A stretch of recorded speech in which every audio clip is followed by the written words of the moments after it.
গল্পের শুরুতে আমরা একটা পুরনো ঘরকে দেখতে পাই, যার চারিদিকে গাছের সাথে অনেক পুরনো পুতুল ঝোলানো আছে। আমরা ঘরের ভিতরে একটা তান্ত্রিককে দেখতে পাই, যে একটা পুতুল হাতে নিয়ে কিছু মন্ত্র পড়ছিল। আর এখানেই সিনটা কাট হয়ে যায়। পরের সিনে আমরা দাঁড়া নামে একটা মেয়েকে একটা পুতুলকে একটা কুয়ার ভিতরে ফেলতে দেখতে পাই। ওখান থেকে যাওয়ার সময় কেউ তাকে পিছন থেকে ডাকে। ও কুয়াতে দেখলে একটা হাত আচমকা বাইরে আসে আর ওকে টেনে নিয়ে চলে যায়। আমরা এখন দেখতে পাই এখানে একটা স্পিরিট ডল নামে মুভির শুটিং চলছে, আর এটাই এই মুভিটার শেষ সিন ছিল। পরে দারাকে কুয়া থেকে বার করা হয়, তারপরও সে তার জ্ঞান ফিরে পায় না। এরপর মিসেস লোরা, সে নিজেই একটা তান্ত্রিক ছিল, আর তারই পুতুল এই মুভিটা ইউজ করা হচ্ছিল। ও দারার পাশে এসে কিছু মন্ত্র পড়ে, তখন দারার জ্ঞান ফিরে আসে। জ্ঞান ফিরে আসার পর দারা ওই পুতুলটার পাশে যায় আর মুভিতে সাহায্যের জন্যে ওকে ধন্যবাদ বলতে থাকে। ও শুটিং চলাকালীন ওই পুতুলটার সাথে অনেক কানেক্টেডও হয়ে যায়। পরে লড়া সেই পুতুলটাকে নিয়ে সেখান থেকে বেরিয়ে যায়। দারা তার ঘরে ফিরে আসে। এখানে আমরা তার পার্সোনাল লাইফের ব্যাপারে জানতে পারি। দারার তার হাজব্যান্ড ডেরিয়াসের সাথে ডিভোর্স হয়ে গেছে, কারণ সে নিকন নামে একটা অন্য মেয়ের সাথে বিয়ে করেছে, যার পর তারা আলাদা আলাদা থাকতো এবং তাদের মেয়ে এমন এখন দারার সাথেই থাকতো। দারা ডেরিয়াসকে একদম পছন্দ করতো না, যার ফলে সে এমনকে তার সাথে কথা বলতে দিত না। পরে স্পিরিট ডলের প্রমোশনের জন্যে দারা এমনকেও তার সাথে নিয়ে যায়। এখানে এমনের সাথে নানান প্যারানর্মাল ঘটনা ঘটতে থাকে। ও এইসব ঘটনার কথা তার মাকে বলে, কিন্তু তার মা তাকে উল্টে বকে আর তার কথা ইগনোর করে দেয়।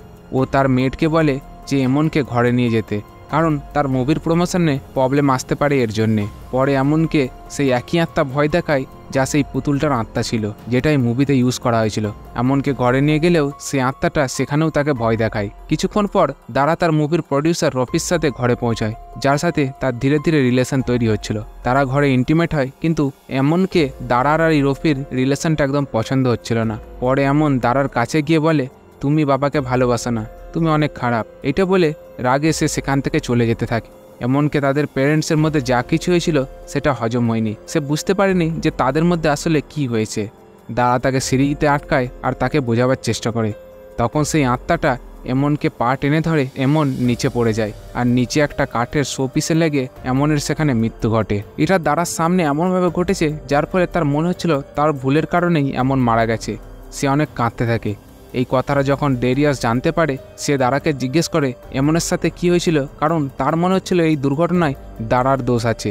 এই সময় রুপি সেখানে এসে দারাকে ডিফেন্ড করে আর বলে এটা একটা দুর্ঘটনা ছাড়া আর কিছুই নয়। পরে এমনের ফিউনারেলে দারাকে এমন দৃষ্টিভঙ্গি হয় যে এমন এখনও বেঁচে আছে আর সে এখনও নিঃশ্বাস নিচ্ছে। সেই সময় সবাই তাকে সামলায় আর লড়া একটা মন্ত্র পড়ে তাকে শান্ত করে। পরে এমনকে মাটি চাপা দেওয়া হয় আর তার পছন্দের সেই পুতুলটাকে তার কবরের উপর রেখে দেয়। অন্যদিকে দারা এমনের চিন্তায় ডিপ্রেশনে চলে গেছে। তার মনে হচ্ছিল সে কিছু সময় ধরে তার মেয়ের কোনো দেখাশোনা করেনি, সে শুধু তার কাজ নিয়েই ব্যস্ত ছিল।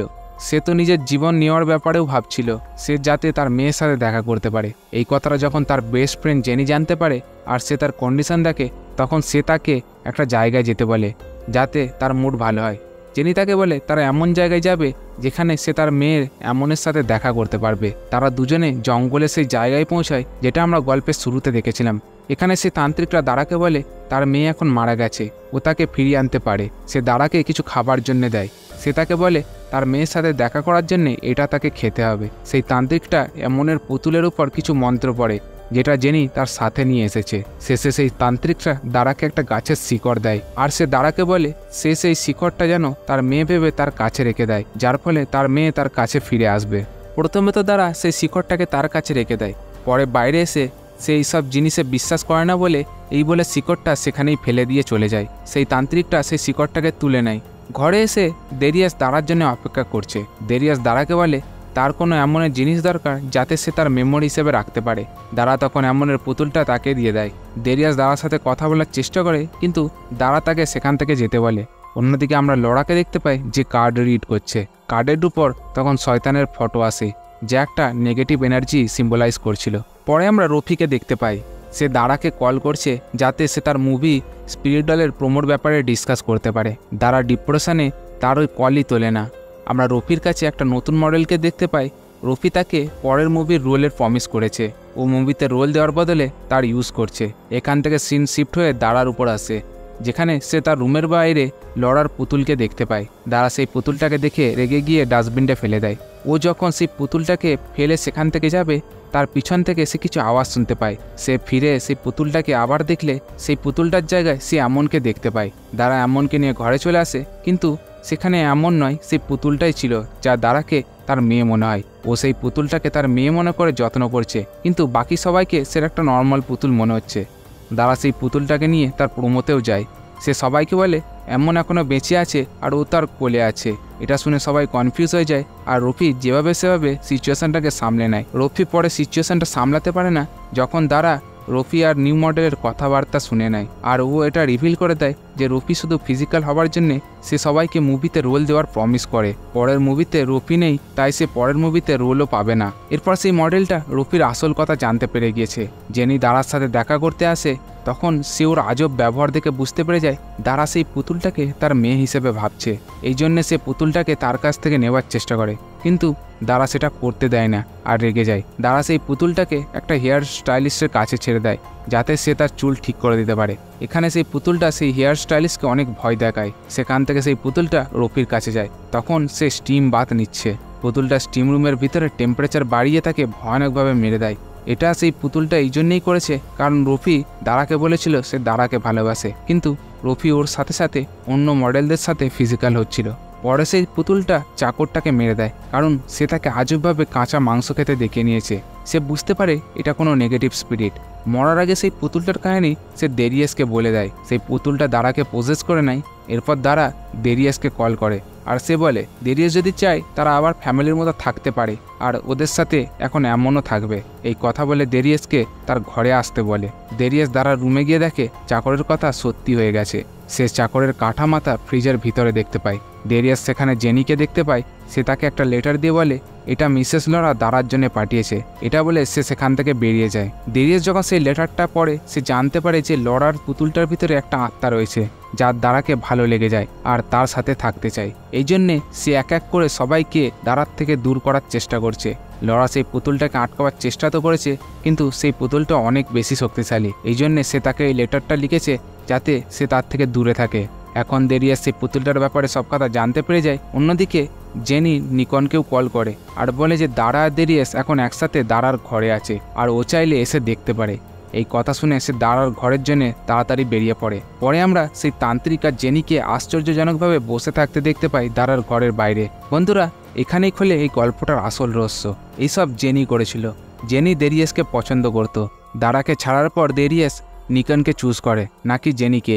এই জন্যে জেনি বদলা নেবার জন্যে ইভিল তান্ত্রিকের সাথে মিলে দারার কাছে একটা শিকড়ের মাধ্যমে একটা শয়তানের আত্মাকে পাঠাবার চেষ্টা করছিল, যেটা দারা সেখানে ফেলে তো দেয়। তারপরে জেনি মিসেস লরাকে মেরে তার পুতুলটাকে নিয়ে নেয় আর সেই পুতুলটার ভিতরে একটা মন্ত্র পড়ে সেটাতে একটা ইভিল স্পিরিট ভরে দেয় এবং সেটাকে দারার কাছে পাঠিয়ে দেয়। এখানে আমরা জানতে পেরে যাই যে লরার মৃত্যু হয়ে গেছে।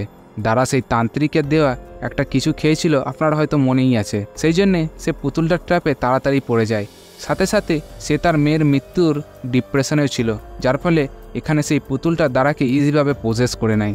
এই সময় সেই পুতুলটা দারাকে তার মালিকের মতো মনে করে ও তার কাছে আসা সবাইকে মেরে দিচ্ছে যাতে তারা দুজনে একলা থাকতে পারে।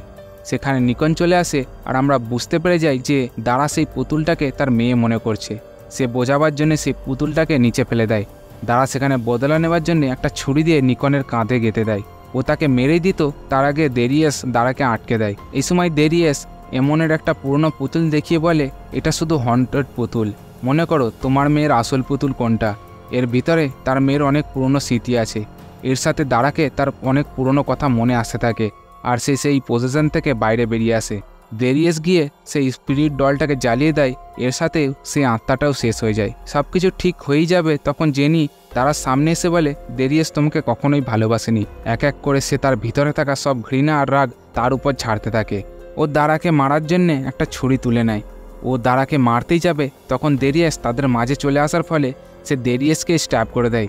এই ঘটনায় জেনি সেরকম আফসোস করে না। ওর পর সে দারাকে আবার মারার চেষ্টা করে, যেখানে নিকন এসে জেনিকে স্ট্যাব করে মেরে দেয়। আর এখানেই জেনির এই চ্যাপ্টার শেষ হয়ে যায়। পরে দারা আর নিকন দুজনে মিলে ডেরিয়াসকে হাসপাতালে নিয়ে যায়। এদের পিছনে পিছনে তখন সেই ইভেল তান্ত্রিককেও আমরা দেখতে পাই। সে দারার ঘরের ভিতরে ঢুকছে। গল্প এখান থেকে 7 মাস পরে দেখতে পাই, যেখানে নিকনের একটা মেয়ে হয়েছে আর ডেরিয়াস এখন সেফ আছে। নিকন দারাকে বলে সে কি বাচ্চাটাকে বড় করতে তার সাহায্য করবে। এর উত্তরে দারা হ্যাঁ বলে। এদের মধ্যে সব কিছু ঠিক হয়ে গেছে। এরপর আমরা একটা রাতের সিন দেখি, যেখানে আমরা সেই সেম স্পিরিট ডলটাকে দেখতে পাই যা দারার কোলে বসে আছে।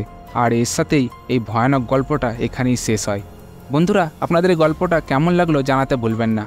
আর এইরকম গল্প বাংলায় শোনার জন্যে আমাদের চ্যানেল বেঙ্গামিকে অবশ্যই লাইক ও সাবস্ক্রাইব করে দিয়ে যাবেন। দেখা হবে আপনাদের সাথে আমাদের নেক্সট ভিডিওতে।